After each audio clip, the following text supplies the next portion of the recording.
channel YouTube Mas dan Ember. Inilah orang pertama yang disalib, dan Allah melarang burung nazar memangsa jenazahnya pada tahun ketiga Hijriah. Beberapa utusan dari kabilah Yudal dan Karah mendatangi Rasulullah. Mereka mengabarkan bahwa mereka telah mendengar tentang Islam. Untuk itu, mereka meminta Rasulullah agar mengirim utusan agar dapat mengajarkan Islam kepada mereka. Maka Rasulullah pun mengutus 10 sahabat untuk memenuhi permintaan tersebut. Rasulullah menunjuk Hashim bin Sabit sebagai amir pemimpin mereka. Namun di suatu tempat antara Usfan dan Makkah, kelompok kecil ini diintai oleh sekitar 100 pemanah dari Bani Lihian. Mengetahui hal tersebut, Hashim segera memerintahkan teman-temannya agar segera berlindung ke sebuah bukit kecil di sekitar daerah tersebut. Faktanya, Hashim dan kawan-kawan berhasil mengelabui pasukan pemanah musyrik tersebut. Namun Allah Subhanahu wa Ta'ala berkehendak lain. Biji-biji kurma yang mereka bawa sebagai bekal dari Madinah tercecer sepanjang jalan, memberi petunjuk keberadaan rombongan Hashim. Akhirnya persahabatan sahabat itu pun terkejar. Kami berjanji tidak akan membunuh seorang pun di antara kalian jika kalian menyerah, teriak salah seorang musyrik yang melingkupi mereka. Kami tidak akan menerima perlindungan orang kafir, ya Allah. Sampaikan berita kami kepada nabimu, jawab Hashim tegar. Maka rombongan musyrik itu pun menyerang dan berhasil membunuh Hashim dan 6 sahabat lainnya. Hingga tinggallah Khubayb bin Adi Zaid bin Datsina dan seorang sahabat. Orang-orang musyrik itu kemudian menangkap dan mengikat ketiganya. Namun sahabat yang tidak diketahui namanya itu kemudian memberontak sambil berteriak, "Ini adalah pengkhianatan pertama!" serunya sambil berusaha melawan. Ia pun kemudian syahid. Selanjutnya Khubayb dan Zaid dibawa ke Makkah dan dijual sebagai budak. Sementara itu, Bani Harits yang selama ini menyimpan dendam kesumat terhadap Khubayb mendengar berita tertangkapnya. Khubayb! Maksudnya nama Khubayb telah mereka hafal di luar kepala. Karena Khubaiblah yang membunuh Harits bin Amir, seorang pemuka Makkah pada Perang Badar. Maka dengan penuh antusias, Khubayb pun mereka beli. Maka jadilah Khubayb bulan-bulanan bagi seluruh anggota Al-Harits. Setiap hari, sahabat Ansyar yang dikenal bersifat bersih, pemaaf, teguh keimanan, dan taat beribadah ini harus menerima paksaan. Hingga suatu hari, salah seorang putri keluarga tersebut berteriak terkejut, memberitakan bahwa budak sekaligus tawanan mereka sedang santai dan tenang-tenang memakan buah anggur. Padahal buah tersebut sedang tidak musim di Makkah, dan Khubayb pun diikat tangan dengan rantai besi.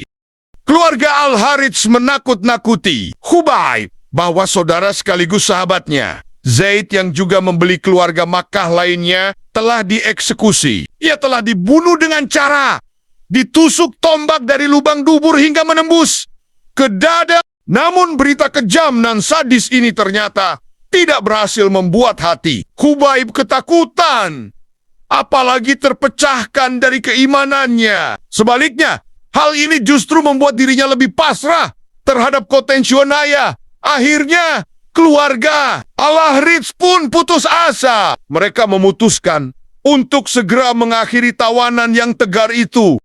Namun sebelum eksekusi dijalankan, Khubayb memohon agar diperbolehkan melakukan salat terlebih dahulu. Maka Khubayb mendirikan sholat 2 rakaat. Usai sholat, Khubayb menoleh kepada para algojo yang mengawasinya sambil berkata, "Seandainya bukan karena dikira takut mati, maka aku akan menambah jumlah rakaat salatku."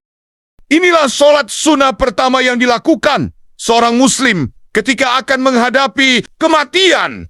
Kemudian Khubayb melantunkan sebaik syair. Mati di suatu tempat tak menjadi masalah, asalkan dalam ridha dan rahmat Allah. Dengan jalan apapun kematian itu terjadi, asalkan kerinduan kepadanya terpenuhi, ku berserah kepadanya, sesuai dengan takdir dan kehendaknya. Setelah itu, Khubayb pun disalib. pada sebuah tiang, lalu tanpa sedikit pun rasa belas kasih, pasukan pemanah menghujaninya dengan anak panah. Dalam keadaan demikian, seorang pemuka Quraisy menghampirinya dan berkata, "Sukakah engkau bila Muhammad menggantikanmu, sementara kau sehat walafiat bersama keluargamu?" "Demi Allah," jawab Khubaib, "tak sudi aku bersama anak istriku menikmati kesenangan dunia, sementara Rasulullah terkena musibah meski hanya dengan sepotong duri. Demi Allah, belum pernah aku melihat manusia lain seperti halnya sahabat-sahabat Muhammad terhadap Muhammad," kata Abu Safiyah suatu hari mengenai para sahabat Rasulullah. Maka tanpa ampun lagi, pedang sang algojo pun menghabisi Khubaib. Namun sebelum ruhnya meninggalkan raga, Khubaib sempat berucap, "Ya Allah, kami telah menyampaikan tugas dari Rasulmu. Maka mohon disampaikan pula kepadanya esok tindakan orang-orang itu terhadap kami."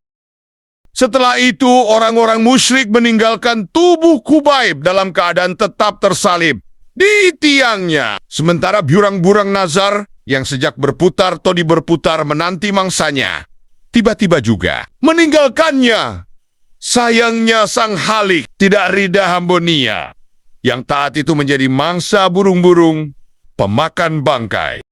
Demikian pula doa yang dipanjatkan seorang hamba kepada sang pemilik dalam keadaan pasrah dan rida pada ketetapannya.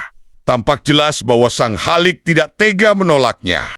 Itu sebabnya Rasulullah yang ketika itu berada di Madinah secara tiba-tiba mengutus Mikdad bin Amr dan Zubair bin Awam untuk segera menyusul ke tempat Khubaib disalib.